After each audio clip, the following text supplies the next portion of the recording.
जब नकल कराए जाते थे तो उस दरमियान वो शिक्षा ग्रहण किया जिनको शुद्ध हिंदी भी लिखने नहीं आती। दिन में 4 बजे देख लिए, रात में देखे होते पूरी समाजवादी सैफई खानदान टूट पड़ा ओम प्रकाश राजभर जी को।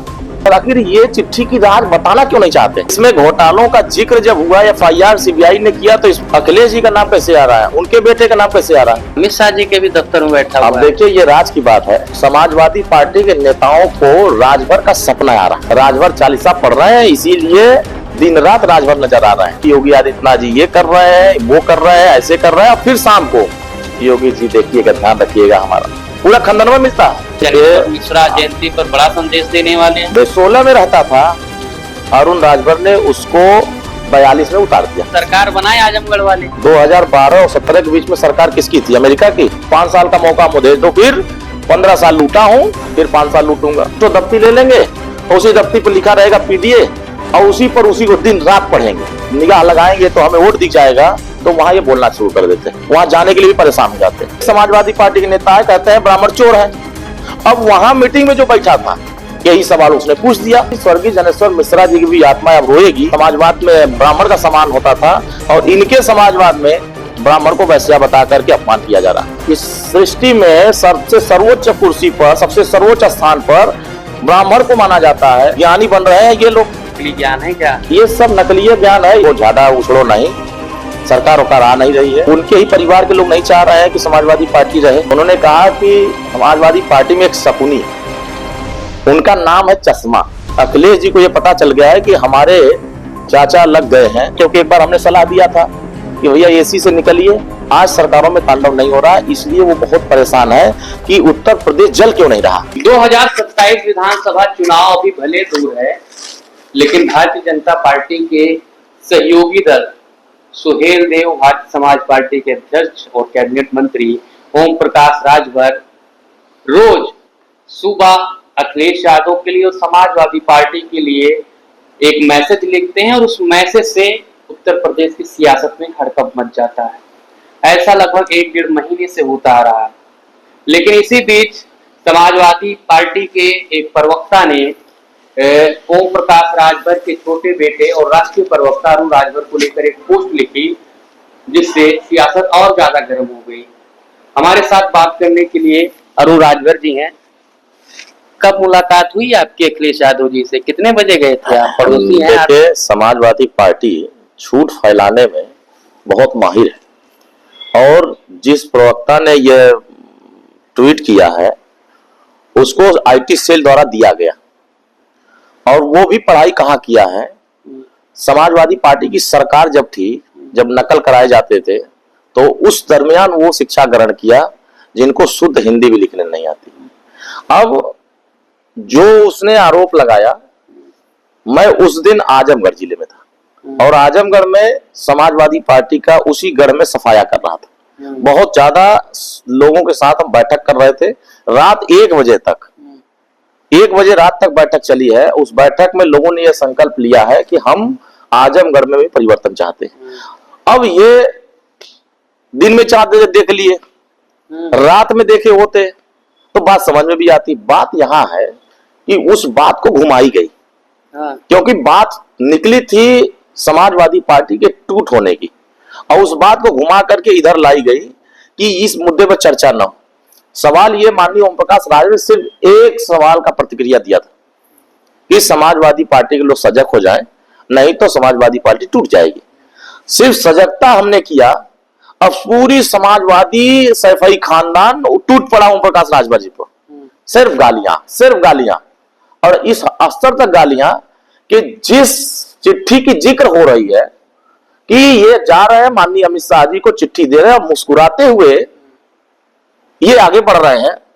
तो अगर जनता पूछ रही है कि आपने दिन रात गाली देते हैं भारतीय जनता पार्टी को, नेताओं को, भारतीय जनता पार्टी को, और आप रात को जा रहे हैं, दिन में जा रहे हैं, मिल रहे हैं, मुलाकात कर रहे हैं, तो आखिर उस चिट्ठी में क्या है? न तो अखिलेश जी उस चिट्ठी के बारे में बोलना चाहते हैं, न प्रोफेसर राम गोपाल जी उस चिट्ठी की बोलना चाहते हैं, न शिवपाल जी बोलना चाहते। आखिर ये चिट्ठी की राज बताना क्यों नहीं चाहते?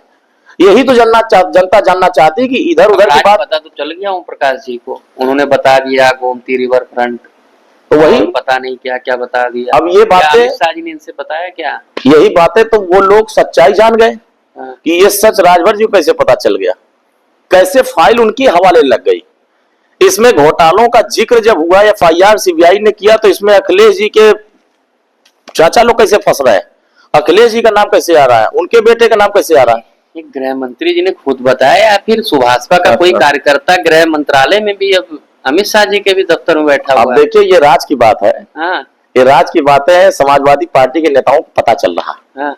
वो खुद बता रहे हैं, जान रहे हैं कि आखिर जब वो चिट्ठी दे रहे थे तो उस चिट्ठी में जो लिखा है, अगर राजभर जी सही नहीं कह रहे हैं तो फिर ये क्यों नहीं खंडन कर रहे हैं कि हमें चिट्ठी नहीं दिया है। आपको ही क्यों लिखा, अगर सपा प्रवक्ता ने लिखा, आपके बड़े भाई भी हैं अरविंद राजभर जी, उनको नहीं लिखा, सिर्फ आपको लिखा कि आप अखिलेश जी से मिले थे, इसलिए कि आप अभी चुनाव नहीं लड़े, इसलिए कह रहे हैं। इसलिए कि वो जैसे एक भगवान रात में सपने में आते हैं और सुबह दर्शन करने चले जाते हैं, तो समाजवादी पार्टी के नेताओं को राजभर का सपना आ रहा, वो ये सपना देख रहे हैं, अब मेरा क्या होगा, अब मेरा क्या होगा। बंगाल गया, बिहार गया, महाराष्ट्र गया, अब तो यूपी का नंबर है, अब यूपी चला जाएगा। तो मुझे कौन पूछने वाला रहेगा। तो कम से कम पूछताछ के लिए कुछ बोल दीजिए। मैं तो इन्हीं से कह रहा हूं, बात हो रही है चौका की, ये चौकी पर ला के बात कर रहे हैं, तो आखिर ये चौकी पर पूरा दिन याद करते हैं आपको, तब तो रात में सपना आया होगा। वही बात है कि ये राजभर 40 लोग पढ़ रहे हैं, राजभर 40 पढ़ रहे हैं, इसीलिए दिन रात राजभर नजर आ रहे हैं। अब ये जनता को ये बता, मैं इधर उधर की बात ना करें, आप इधर उधर की बात ना करो, ये बताओ चिट्ठी में लिखा क्या था, चिट्ठी में हकीकत क्या है। तो शायरी बोलने लगे, अब ये उस पे बोली नहीं, शायरी लिखते हैं अक्सर, आप भी शायरी, क्योंकि वो किसी का दिया हुआ लिखते हैं। ये सब सुबह बहुत टाइम बाद उठते हैं, मोबाइल उठाते हैं, देखते हैं कि आज क्या दिन में क्या चर्चा में लाना है या क्या बोलना है, ट्वीट कर दिया, ट्वीट किया, और फिर उसकी चर्चा नहीं होती है तो फिर पीसी पर आ जाते हैं, आप लोगों को बुलाते हैं और कहते हैं कि देखिए योगी आदित्यनाथ जी ये कर रहे हैं, वो कर रहे हैं, ऐसे कर रहे हैं। और फिर शाम को योगी जी देखिएगा, ध्यान रखिएगा हमारा, हम आप ही के साथ। क्या ये बात सच नहीं है? योगी जी बिल्कुल नहीं, बिल्कुल मिलते हैं, पूरा खंडन में मिलता है। अरे भाई, तो इतने कैमरा है, इतने लोग पत्रकार लगे रहते हैं, किसी कैमरे में नहीं? बिल्कुल कैमरे में, आन कैमरे पर है। कौन नहीं गया था? जब स्वर्गीय मुलायम सिंह यादव जिंदा थे तो पूरा परिवार वो लेके बैठ गए थे ना, आपने कहा। अभी हाल ही में गए थे ये लोग, बहुत ज्यादा दिन नहीं हुआ है, अभी हाल ही में कुछ ही समय पहले अभी ये लोग गए थे अंधेरे में मिलने के लिए। पड़ोसी भी हैं पीछे, इसीलिए तो पता चल जाता है कौन कहाँ जा रहा है। नहीं, अखिलेश जी और योगी जी भी तो पड़ोसी हैं। नहीं, देखिए क्या है कि जब समाजवादी पार्टी को डर सताने लगती है तो वो प्रधानमंत्री के यहाँ भी चले जाते हैं, वो मुख्यमंत्री के यहाँ भी चले जाते हैं, हाथ जोड़ लेते हैं कि अब हमको बचाइए, आप ही की सरकार बन रही है, हमारे लोग आपकी सरकार बनाने के लिए काम कर रहे हैं। लाखों यादव हमारा जो नाम लेते थे, अब तो आपका नाम ले रहे हैं। अरे हमको तो बकस दीजिए, हमारे साथ अन्याय मत करिए। तो बड़ी टेंशन है। तो आपके परिवार को लेकर ही मैसेज कर दिया। उनका ये कहना था कि मान लीजिए अरविंद जी कई बार चुनाव लड़े, अरुण जी पाए नहीं, इसलिए अब मुझे लगता है आपको टारगेट किया गया।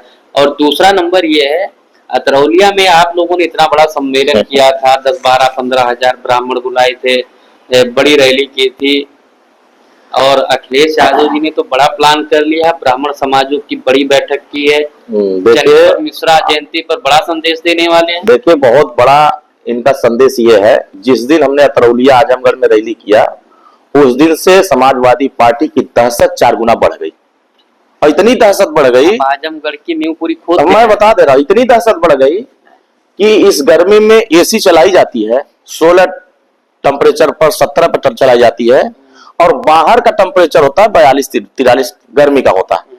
जो इस 16 में रहता था, अरुण राजभर ने उसको 42 में उतार दिया कि अब आप जनता के बीच में आइए और हिसाब किताब दीजिए कि आप पूरे विधानसभा क्षेत्र में या जनपद में 10 विधायक, 2 सांसद मिलकर के कितना विकास किए। अब जनता के बीच में जाते हैं तो जनता कहती देखिए ये नाली हमारी नहीं बन पाई, ये सड़क हमारी नहीं बन पाई, ये बिजली का तार हमारा लटका हुआ, ये हमारे यहाँ खम्बा नहीं है, यहाँ ट्रांसफार्मर नहीं है, यहाँ हमारे। तो अखिलेश जी तो कहते हैं कि सरकार बनाओ सब आ जाएगा। भाई तो कह तो रहे हैं, अब क्या चाहिए? 2012 से सरकार बनाए आजमगढ़ वाले। 2012 और 17 के बीच में सरकार किसकी थी? अमेरिका की? क्या वो सरकार नहीं थी? वो सरकार थी, वो सरकार थी तब अहिरवला कप्तानगंज 21 किलोमीटर, जिसमें कि सैकड़ों लोगों की जानें चली गई, कितने लोग एक्सीडेंट हो गए, कितने माओं का कोख उजड़ गया, क्या वो सरकार ने उनको इंसाफ दे पाई? 21 किलोमीटर हमने 58 करोड़ का प्रस्ताव माननीय ओम प्रकाश राजभर जी के सहयोग से, माननीय मुख्यमंत्री के आशीर्वाद से पास कराया, जो आज हकीकत बदल रहा है। नरियाव सिकंदरपुर मार्ग 13 किलोमीटर और 13 करोड़ रुपया लाया और 5 किलोमीटर की सड़कें बन रही है। ये विकास, इतनी विकास हो रही है। 31 गांव की नालियां बनवा रहे हैं, जोड़ दिया आपने तरौलिया। 31 गांव की नालियां बनवा रहे हैं, 14.5 करोड़ इलाज में पैसा दे दिए, हर गांव के ट्रांसफार्मर बदलवाने का फैसला कर लिए हैं। तो जो सफाई में पैसा जाता था पेट्रोलियम जाने लगा क्या? अब ये सभी लोगों को ये पता चल गया है। आप सरकार में हैं, आप इतना विकास करा रहे हैं। देखिए, विकास तो जनता चाह रही है, लेकिन समाजवादी पार्टी का विकास दो तरह का होता है। अगर आप हमारे साथ हैं तो हम आपका काम करेंगे, आप हमारे खिलाफ हैं तो आपके गांव में काम नहीं करेंगे। यह विकास है। अब बात क्या हो रही है? अंतरराष्ट्रीय विकास कराने की, अंतरराष्ट्रीय ग्लोबल विकास। जो एक खड़ंजा न बना पाया हो, एक नाली न बना पाया हो, अंतरराष्ट्रीय विकास की बात कर रहा है, तो इसका मतलब धोखा ही देने की बात कर रहा है। वो ये बता रहा है 5 साल का मौका मुझे दो, फिर 15 साल लूटा हूं, फिर 5 साल लूटूंगा, फिर 5 साल का मौका दो, जितनी जमीनें हमने कब्जा कराया है फिर 5 साल कब्जा कराऊंगा, जितने लोगों के साथ जुल्म किया हूं फिर 15 साल के 5 साल करूंगा। तो जनता इनसे, इनके झूठ से, इनके जाल से बाहर निकल चुकी है। और मैं तो बड़ा ताजुब हूं कि इतनी दावेदारी ये लोग करते हैं, इतनी बातें बड़ी बड़ी करते हैं, लेकिन इनकी बातों में सिर्फ बातें ही दिखाई देती है, धरातल कुछ दिखाई नहीं देता। ये भाषण खाली देते हैं। एक तो दफ्ती ले लेंगे और उसी दफ्ती पर लिखा रहेगा पीडीए, और उसी को दिन रात पढ़ेंगे, दिन रात उसी को पढ़ेंगे। और अब खुद शाम को कोई फरियादी चला जाएगा तो वो जमीन, हाँ भैया हमारी जमीन फलाने कब्जा, अरे हमारी बिरादरी कब्जा की है, चलो ठीक है उसको देखा जाएगा। ऐसी हालत है। सैकड़ों लोगों को जमीन हम लोगों ने दिलाया, जो जबरदस्ती कब्जा उनके लोगों ने किया। यादों का जमीन कब्जा करे तो माफ है, समाजवादी पार्टी एक्शन नहीं लेती? नहीं, बिल्कुल नहीं लेती। अगर एक्शन लेती तो मऊ में यादव ने राजभर की हत्या किया, क्या एक्शन लिया? बाराबंकी में यादव ने राजभर की हत्या किया, क्या एक्शन लिया? प्रजापति की हत्या यहाँ किया आजमगढ़ में, क्या एक्शन लिया? चौहान, देवरिया में चौहान के साथ हत्या किया यादव ने, क्या एक्शन किया? अति पिछड़े अति दलित समाज के साथ जब भी कोई अन्याय इनके वर्ग के लोग करते हैं, इनके पार्टी के सदस्य करते हैं, तो इनकी जुबान खामोश हो जाती है। जहां देखते हैं कि यहाँ वोट मिलने वाला है, यहाँ हम निगाह लगाएंगे तो हमें वोट दिख जाएगा, तो वहां ये बोलना शुरू कर देते हैं, वहां जाने के लिए भी परेशान हो जाते हैं। तो है क्या कि ये ब्राह्मण सम्मेलन इन्होंने बुलाया और ये कहा कि हम ब्राह्मणों को एकजुट करेंगे। आप बताइए कि क्या समाजवादी पार्टी के राष्ट्रीय प्रवक्ता राजकुमार भाटी जी ने कहा कि ब्राह्मण समाज वैश्याओं की तरह काम करता है। अब आप बताइए कि एक ब्राह्मण को वैश्या बना देंगे, वैश्या से बुरा है। अब आप बताइए, वैश्याओं से भी बुरा हाल। भरोसा किया जा सकता है लेकिन ब्राह्मणों पर नहीं किया जा सकता। अब सोचिए, ब्राह्मण की तुलना किससे की जा रही है? वैश्या सब। अब आप बताइए कि क्या समाजवादी पार्टी के मुखिया ने ऐसे नेताओं के खिलाफ कुछ कार्रवाई किया? एक समाजवादी पार्टी के नेता है, कहते हैं ब्राह्मण चोर है। अब वहां मीटिंग में जो बैठा था यही सवाल उसने पूछ दिया, वो बाहर कर दिया गया। कहा कि ये बताओ कि आप जो है यहां सवाल कैसे पूछ सकते हो? तो ये जो किसने बाहर कर दिया? उसी में से एक शख्स था। अब बताइए कि जिस बैठक में ब्राह्मणों को बुलाया जा रहा है उसमें खुद नदारस हो जा रहे हैं अखिलेश जी। अच्छा, अखिलेश जी नहीं थे क्या? बिल्कुल नहीं थे उसमें, वो बुला करके भाग गए, जान रहे हैं। तो ब्राह्मणों को कहेंगे आप प्लान तैयार करो, हम 5 को एकदम से माहौल गर्म कर दें। इसीलिए बता दिया कि ये प्लान बहुत पहले से चल रहा था और ये प्लान बताया जा रहा था कि देखो, हमसे सवाल पूछे जा रहे हैं कि ब्राह्मणों के खिलाफ जितने भी हमारे नेता बयान दिए हैं हम उसका जवाब नहीं दे पा रहे हैं, इसलिए कि अब हमें उस मीटिंग में मत रखो और आप लोग हमारा जिंदाबाद मुर्दाबाद करके सबको हटा दो वहां से। अब यही हकीकत है कि स्वर्गीय जनेश्वर मिश्रा जी की भी आत्मा अब रोएगी कि जिस समाजवाद में मैं था वहां ब्राह्मण का हमने सम्मान, हमारा समाजवाद में ब्राह्मण का सम्मान होता था और इनके समाजवाद में ब्राह्मण को वैश्या बता करके अपमान किया जा रहा। तो जो समाज अपने सामने इस संकट को देख रहा हो तो वो अब तो चालाक हो गया। ब्राह्मण सबसे सर्वोच्च था, सबसे ताकतवर था, सबसे बुद्धिजीवी। अब यादव उसको बुद्धि देने जा रहा है ब्राह्मण को। मतलब जो प्रभावशाली, जो इस सृष्टि में सबसे सर्वोच्च कुर्सी पर, सबसे सर्वोच्च स्थान पर ब्राह्मण को माना जाता है, वो ज्ञानी होता है। अब ज्ञानी बन रहे हैं ये लोग। तो बढ़िया है, समय बदल रहा है, अब क्या तो चाहिए? अब सोच सकते हैं कि जिनको जो ज्ञानी बनने जा रहे हैं वही उनको गाली दे भी रहे हैं। या तो वो गाली सुने या तो इनका ज्ञान सुने। तो अब मुझे लग रहा है कि लोगों को समझ में आ गया है कि ये सब फर्जी लेकिन ज्ञानी तो ढकोसलाबाजी है। होता है, गाली तो देता नहीं है। लेकिन वो गाली तो दे रहे हैं ना समाजवादी पार्टी के। नकली ज्ञान है क्या? ये सब नकली ज्ञान है, इसीलिए तो सब दे रहे हैं। असली ज्ञान होता तो समझ के बोलते। असली ज्ञान वाला तो अब शब्द बोलता नहीं है। नहीं, बिल्कुल नहीं बोलता है। इसीलिए कि समाजवादी पार्टी को भी पता चल गया है कि अब तीसरी बार हमारी अखिलेश जी तो कह रहे हैं जितना जल्दी चुनाव होगा उतनी जल्दी सरकार बनेगी और जो भी दिक्कतें हैं सब फटाफट खटाखट सब दूर हो जाएंगी। इन लोग को काम वाम कराना आता नहीं है और सरकार आ जाएगी। उसके बाद आप लोग का क्या होगा, देखिए, किधर जाएंगे? उनको वहां भी रहेंगे? पता हो गया है, समाजवादी पार्टी को पता हो गया कि उनकी सरकार आने वाली है नहीं। और ये पहले से आगाह कर दिया अपने कार्यकर्ताओं कि देखो ज्यादा उछड़ो नहीं, सरकार वकार आ नहीं रही है। और बंगाल की हालत देख ही लिया है, किस तरीके से दुर्गति हुई है। उससे पहले बिहार की क्या हालत हुई है, क्या दुर्गति हुई है, महाराष्ट्र की क्या दुर्गति हुई है। तो देख लो, सारे राज्यों में दुर्गतियां हो रही है। तो इससे बढ़िया है कि चुपचाप मार के पड़े रहो और जनता के बीच में ऐसे ही मैसेज देते रहो कि हम भी जी रहे हैं और तीसरी बार योगी जी की सरकार बनाने के लिए आप भी सहयोग कर दो। अखिलेश यादव पार्टी जिंदा रखने की और सेकंड पार्टी बनने की लड़ाई लड़ रहे हैं क्या? अब उनके ही परिवार के लोग नहीं चाह रहे हैं कि समाजवादी पार्टी रहे। कौन नहीं चाह रहा? प्रोफेसर राम गोपाल यादव जी, और श्री शिवपाल यादव, वो नहीं चाह रहे हैं कि पलटिया रहे। महासचिव है, एक प्रमुख महासचिव है पार्टी के महासचिव। एक बयान मैंने उनका सुना था, हाँ। जब ये समाजवादी में नहीं गए थे तो उन्होंने कहा कि समाजवादी पार्टी में एक शकुनी है, उनका नाम है चश्मा, और चश्मा नाम से फेमस है। अब आप बताइए, हम तो आज ये समझे कि ये शकुनी कौन है, ये चश्मा कौन है। हाँ, शकुनी किसे कहा? तो ये प्रोफेसर राम गोपाल यादव जी कह रहे थे। शिवपाल जी? हाँ, शिवपाल जी कहे कि मैं इनका चश्मा उतार के रहूंगा। हाँ। हो सकता है उतारने का टाइम आ गया हो, उसमें भी वो सहयोग कर ही रहे होंगे कुछ न कुछ।